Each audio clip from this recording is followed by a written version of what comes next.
ప్రియులారా, మొదటి భాగంలో ప్రభువు అని యేసుక్రీస్తు నామములో ప్రార్థన చేసేవారు కానీ, లేక యెహోవా మెస్సియా నామములో ప్రార్థన చేసేవారు కానీ, యెహోవా మెస్సియా దేవుడు అనేవారు కానీ, వారు శాపగ్రస్తులు అని చెప్పాను. నేను చెప్పలేదు, లేఖన వెలుగులో తెలియజేశాను. ఒకప్పుడు యేసుక్రీస్తు నామములో యేసే దేవుడని నేను 100 మందికి బాప్తించాను. యెహోవా దేవుడని ఆయన పేరు 1000 మందికి బాప్తించబడింది. ఆ మూర్ఖుడు నేనే, ఆ అవివేకి నేనే, అజ్ఞాని నేనే, ఆ శాపగ్రస్తుడు నేనే. ఆ పరలోకం తండ్రి ఆ మూర్ఖత్వంలోంచి, అజ్ఞానంలోంచి, శాపంలోంచి నన్ను విడిపించాడు. కాబట్టి శాపంలో ఉన్న వారిని విడిపించడం ఉద్దేశం తప్ప నాకు ఎవరి మీద నాకెందుకే కోపం, నాకేం చేశారు? నేను తప్ప వేరొక దేవుడు లేడు, నా నామలో తప్ప వేరొక రక్షణ లేదంటే వాక్యంలో కలపకూడదు, తీయకూడదు కదా. తను చెప్పిన వాక్యం కూడా అలా ఉందో లేదని ప్రతి లేఖనాలు పరిశోధించాలి. లేఖనాలు అంటే అర్థమేంటి? ఆదికాండం నుంచి మలాకి వరకు చూసుకుంటే ఒకసారి. యెషయా 53 చెప్తారు. యెషయా 53 ఇజ్రాయెల్ గురించి, యేసు గురించి, యెహోవా గురించి కాదు. యెషయా 9:6 నుంచి అది యెహోవా గురించి కాదు.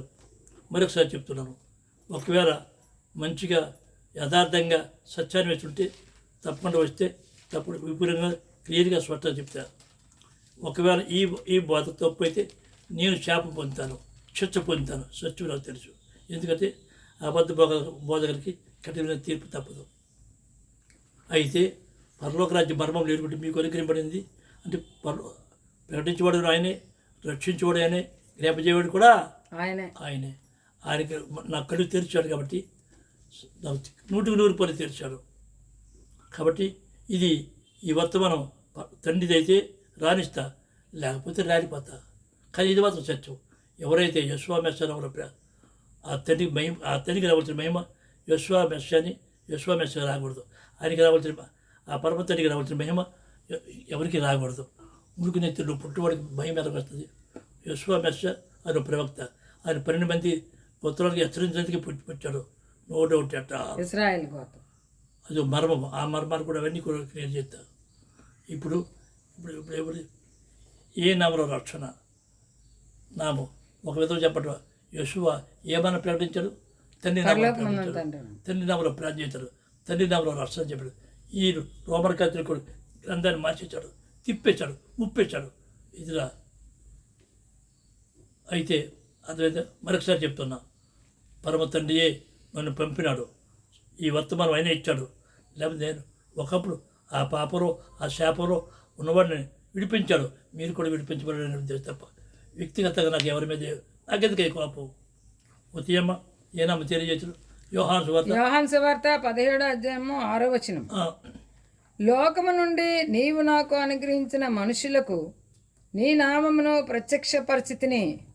తండ్రితో చెప్తాడు. అంటే యేసు ఏ నామం ప్రత్యక్షపరిచాడు బాబు? చెప్పండి. పరలోకమందున్న తండ్రి నామం. మరి ఎప్పుడైనా తండ్రి నామం ఎక్కడ రాయబడి ఉందా? ఎంత మోసమో చూసారా, ఎంత దగాఖోర్, ఎంత మోసం. అందులో 12వ చదవండి. యోహాను సువార్త 17:12 నేను వారి వద్ద ఉండగా నీవు నాకు అనుగ్రహించిన వారిని నీ నామమందు కాపాడితిని. ఏ నామం కాపాడాడు బాబు? ఆ పరలోకమందున్న తండ్రి నామంలో. మరి బాగా అర్థం చేసుకో, ఎంత తప్పు చేస్తున్నారో. యెహోవా మెస్సియా నామములో ప్రార్థన చేసేవారు, యెహోవా మెస్సియా దేవుడు అన్నవారు, యెహోవా మెస్సియా నామములో రక్షణ అనేవారు శాపంలో ఉన్నారు. మరొకసారి చెప్తున్నా, శాపంలో ఉన్నారైతే ఎవడైనా కాక వారి కళ్ళు తెరబడలేదు. వాళ్ళ కళ్ళు తెరబడలేదు. తండ్రి అని అడగండి, నా కళ్ళు తెరబడ్డాయి కాబట్టి మీకు తెలియజేస్తున్నాను. సహోదర ప్రేమతో, వాత్సల్యంతో, అనురాగంతో, ఆప్యాయతతో చెప్తున్నాను, కోపద్వేషాలతో కాదు. చూడండి ఒకసారి. అందులోనే యోహాను సువార్త 17:26 నీవు నా యందు ఉంచిన ప్రేమ వారి యందు ఉండినట్లును నేను వారి యందు ఉండినట్లును వారికి నీ నామమును తెలియజేసి తిని. ఏ నామం తెలియజేశాడు? తండ్రి నామం ఇంకనూ తెలియజేసేదనని చెప్పాను. చివరి జనాలు కూడా తెలియజేస్తాడు అన్నాడు. ఇందులోనే 12:28 చదువు. యోహానులోనే 12:28. యోహాను సువార్త 12:28 తండ్రి నీ నామం మహింపరచమని చెప్పాను. ఏ నామం మహింపరచబడాలి? పరలోకమందున్న తండ్రి నామం పరలోకమైన తండ్రి నామే మహిమపరచబడాలి. అంతటా నేను దాన్ని మహిమపరిచితిని, మరలా మహిమపరుతుని. మరి క్రైస్తవులు యశ్వామెస్వ వారు ఎవరు మహిమపడతారు? తండ్రి నామ మహిమపడతారా? ఇదేంటిది తప్ప, అందుకని తప్పది. తండ్రికి వీళ్ళకి సంబంధం లేదా? అందరూ గుడ్డివారు శాపగ్రస్తులు అని బైబిల్ చెప్పింది, నేను చెప్తున్నాను. చెప్పండి. అందులో ఒకసారి మత్తయి సువార్త 6వ అధ్యాయము 1వ వచనం. మనుష్యులకు కనబడవలనని వారి ఎదుట మీ నీతి కార్యము చేయకుండా జాగ్రత్త పడుడి, లేని ఎడల పరలోకమందున్న మీ తండ్రి వద్ద మీరు ఫలము పొందరు. ఎవరు బాబు? తండ్రినే.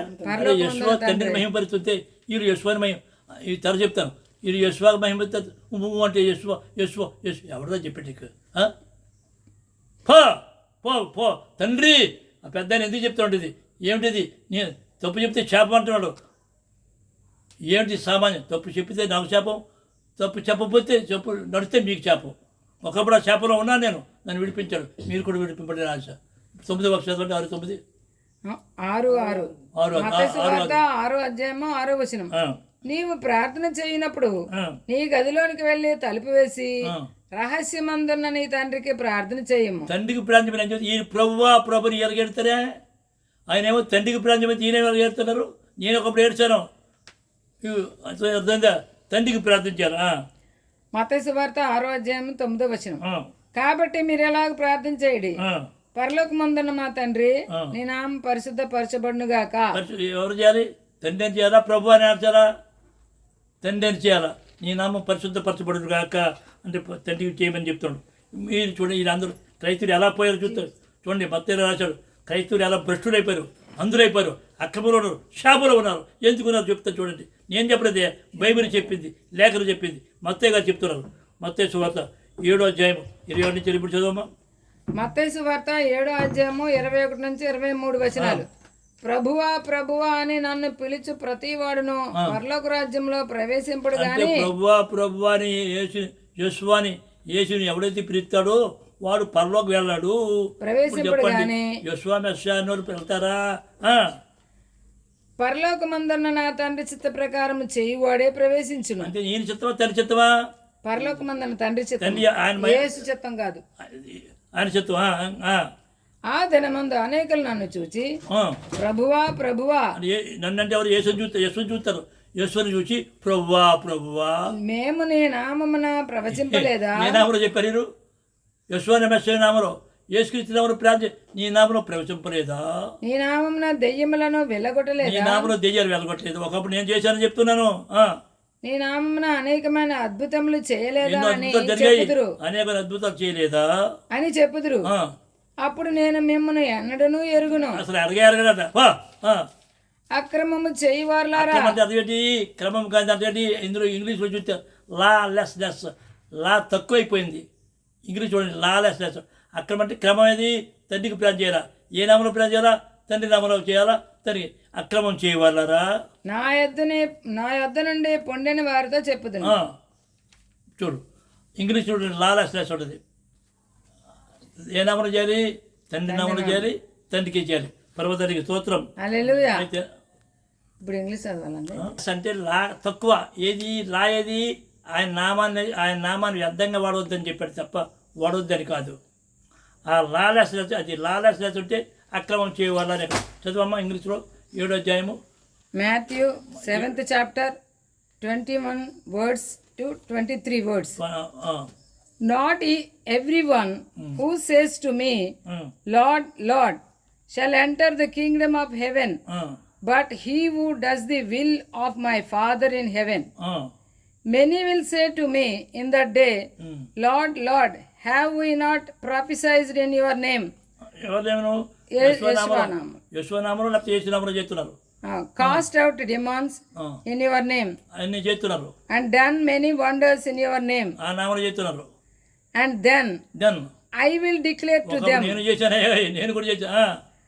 I will declare to them, I never knew you. అంటే నిన్ను ఎప్పుడు అడగను. Depart from me. డిపార్ట్ బయటపో. You who practice lawlessness. Lawlessness అంటే లా ఏది? అక్రమము. లా ఏది? ధర్మశాస్త్రం 10 ఆజ్ఞలు ఏది? 10, 20 అధ్యాయం నిర్గమ 20 అధ్యాయం 7లో ఆ నామాన్ని వ్యర్థంగా వాడొద్దని ఉందా? వాడమని ఆ లేదు. నామం పరిశుద్ధ నామము వ్యర్థంగా వాడకూడదు. ఏకైకనము పరలోక తండ్రి దిగొచ్చి చెప్తే అది పక్క పెట్టేసి పెడితే ఇది అక్రమం అంతే బయటికి పండిన అంటాడు. అది ఇప్పుడు ఆ నామం గురించి కొన్ని విషయాలు కీర్తనలు ఉన్నాయి, చూద్దాం ఒకసారి. కీర్తనలు 25:11 చదవమ్మా. కీర్తనలు 25 అధ్యాయము 11 వచనం. యెహోవా, నా పాపము బహు ఘోరమైనది, నీ నామమును బట్టి దానిని క్షమింపుము. యేసునామలోనా? కాదు. యెహోవానామలోనా? కాదు కాదు. ఏ నామలో? తండ్రి నామలో క్షమించుకొని ఆయన అడుగుతే మనం కలప కూడా తీయకూడదు కదా, బైబిల్ తిప్పకూడదు కదా, మొప్పకూడదు కదా. క్రైస్తవ అలా ముప్పించారయ్యా. ఒకప్పుడు అజ్ఞానంలో అంతకాలంలో శాపలో ఉండేవాడిని. ఆ పరలోకమంది తండ్రి నన్ను నిన్ను తల్లికరి విడిపించాడు, మీరు కూడా విడిపింపడాలి తప్ప వ్యక్తిగతమైన కోపం నాకు లేదు. 143 కీర్తన 11 వచనం. యెహోవా, నీ నామం బట్టి నన్ను బ్రతికింపుము. ఏ నామను బట్టి? తండ్రి నామం బట్టి. పరలోకమందున్న తండ్రి నామం బట్టి. ఇప్పుడు 97:14 కీర్తన 91:14. అతడు నన్ను ప్రేమించున్నాడు గనక నేను అతను తప్పించదును, అది అతడు నా నామమును ఎరిగిన వాడు గనక నేను అతన్ని ఘనపరిచదును. ఆయన నామాన్ని ఎరిగిన వాడు కనుక. అందులో 97:12 చదవమ్మా. కీర్తన 97:12 వచనం. నీతిమంతులారా, యెహోవాయందు సంతోషించుడి, ఆయన పరిశుద్ధ నామం బట్టి ఆయనకు కృతజ్ఞతాస్తుతులు చెల్లించుడి. ఎవరి బట్టి? ఆయన నామం. ఓకే. కీర్తన 27 వాక్యం. కీర్తనలు 27 వాక్యం. కొందరు రథములు బట్టి కొందరు గుర్రములను బట్టి అతిశయపడుదురు, మనమైతే మన దేవుడైన యెహోవా నామం బట్టి అతిశయపడుదుము. ఎవరిని బట్టి అతిశయించారా? ఆయన నామం బట్టి, యెహోవా నామం బట్టి. 22 అందులోనే. కీర్తన 22 వచనం. నీ నామము నా సహోదరులకు ప్రచురపరిచెదను. ఏ నామం ప్రచురించాలి? తండ్రి నామం. పరలోకమందు తండ్రి. యేసునామం యెహోవానామం కాదు. ఓకే. ఇప్పుడు 72:19. కీర్తన 72:19. ఆయన మహిమగల నామము నిత్యము స్తుతింపబడును గాక. నిత్యం మధ్యలో యేసు వచ్చింది ఆగిపోయిందా? నిత్యం అని చెప్తుంటా. నిత్యము. దేనికి రావాలి స్థితులు? ఆ పరిశుద్ధ నామాన్ని చేయాలి. ఇప్పుడు 142:7 చదువు. కీర్తన 142:7 వచనం. నేను నీ నామమునకు కృతజ్ఞతాస్తుతులు చెల్లించినట్లు చెరసాల్లో నుండి నా ప్రాణం తప్పింపము. అందులోనే కీర్తన 111:9. కీర్తనలు 111:9 వచనం. ఆయన తన ప్రజలకు విమోచన కలుగు చేయవాడు, తన నిబంధన ఆయన నిత్యముగా ఉండ నిర్ణయించేవాడు. ఆయన నామము పరిశుద్ధమైనది, పూజింపదగినది. ఏ నామం పూజించాలి? ఆయన్నే పూజించాలా? ఆయన నామాన్ని పూజించాలి. అది బైబిల్ క్లియర్గా చెప్తుంది కదయ్యా. ఎవడో చెప్పాడు? పాత నిబంధన కొట్టివేసి పడింది. ఎవడో చెప్పాడు? పాత నిబంధన స్థిరపరచబడింది, మళ్ళీ అదే నిబంధన మళ్ళీ చేయబడింది. అది తర్వాత చెప్తాను ఇప్పుడు. తర్వాత కీర్తన 8:1. యెహోవా మా ప్రభువా, ఆకాశంలోని మహిమను కనబరచువాడా, భూమి అంతటా నీ నామం ఎంత ప్రభావం కలది. అంతటా అంతేనా? భూమి అంతటా. ఇజ్రాయేల్ వాళ్ళకేనా? మన కదా అందరికీ. ఓకే. ఇప్పుడు ఏం చెప్తుంటే కీర్తన 149:3 వచనం.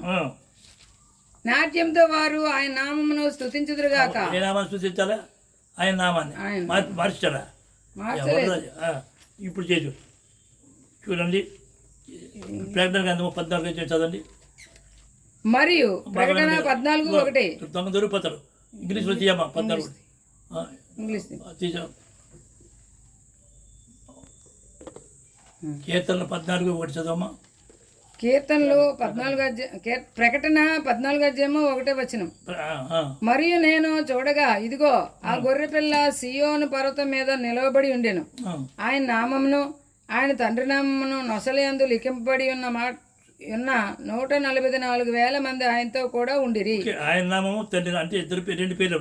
ఎంత మోసం, దగ, అక్రమము, అన్యాయం ఎంత. అదే ఇంగ్లీష్ చూడాలి ఉందో. ఆయన నామము కుమారుడు నామం అంటాడు.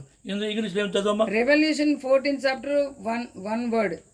Then I looked, and behold, a lamb standing on mountain Zion, and with him 144,000 having his father's name written on their foreheads.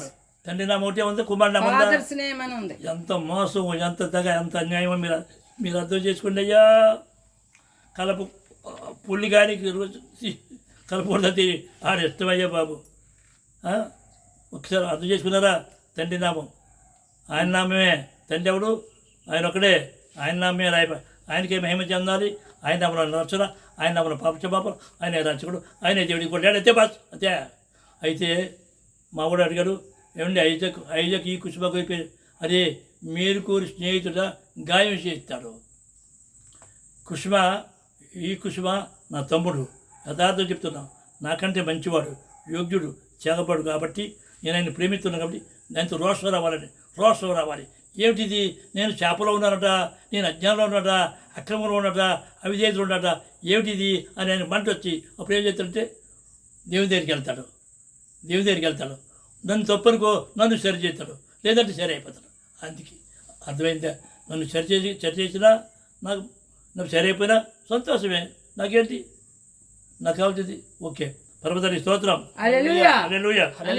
అందులోనే చూడమ్మా, నిర్గమకాండము 20:7 నీ దేవుడైన యెహోవా నామమును వ్యర్థముగా ఉచ్చరింపకూడదు. వ్యర్థముగా ఉచ్చరింపకూడదనడా, లేకపోతే ఉచ్చరింపకూడదనడా? వ్యర్థముగా ఉచ్చరింపకూడదు. అంటే ఉచ్చరించవచ్చు, అయితే సమయాన్ని చేసుకో. అధ్వని అనేది వ్యర్థం, అది తప్పుడు పేరు. యెహోవా తన నామమును వ్యర్థముగా ఉచ్చరింపవానిని నిర్దోషిగా ఎంచడు. ఆ నామాన్ని పరమతని స్తోత్రం. హల్లెలూయా. నేను మాత్రం చెప్తున్నాను కదా. ఇప్పుడు తర్వాత దేవుడు మనం 2 విషయాలు ఉన్నాయి. మూడోది ఏంటంటే క్షమించేవాడు ఎవరు? మన కొరకు ఏసు చనిపోవాలా, ఏసు రక్తం కావాలా, ఏసు నమ్మరు కావాలా, ఇవన్నీ పాపాలు క్షమించేవాడు ఎవరు? 2 మెసేజ్. అంటే 3వ మెసేజ్. ఈ 3 మెసేజ్ విన్న తర్వాత అప్పుడు నాతో మాట్లాడండి. పరమతానికి స్తోత్రం. 3వ మెసేజ్ కానీ 1 మెసేజ్ అవుతుంది. 3 భాగాల కింద చెప్తాను. పరమంతం తర్వాత మరొకసారి చెప్తున్నా. నా మెసేజ్ చూడండి, ఒకడు చెప్పేది పూర్తిగా వినకుండా తీర్పు చేర్చకూడదు. సామాన్యం కాదు. యేసుక్రీస్తు నామములో ప్రార్థన చేసిన యశ్వమెసేజ్ వారు అజ్ఞానంలో ఉన్నారు, అక్రమంలో ఉన్నారు, అందుకని ఉన్నారు, శాపలో ఉన్నారు అని చెప్పాడు. సామాన్యం ఇది. ఆయన తప్ప ఎవరు రక్షణ లేడు. ఆయన నామలో తప్ప ఎవరు నామలో రక్షణ లేదు. ఆయన నామలో ఆయన తప్ప ఎవరు దేవుడు లేడు. ఈ 3 విని పరిశీలించండి. పరమతానికి స్తోత్రం. హల్లెలూయా. నెట్లో చూడండి, professor Ephraim messages, professor PROF.Ephraim EPHRAYIM messages MESSAGES messages చూడండి. పరమతానికి స్తోత్రం. హల్లెలూయా. ఈవేళ తారీఖు బాబు 13/7/2024. స్వరం.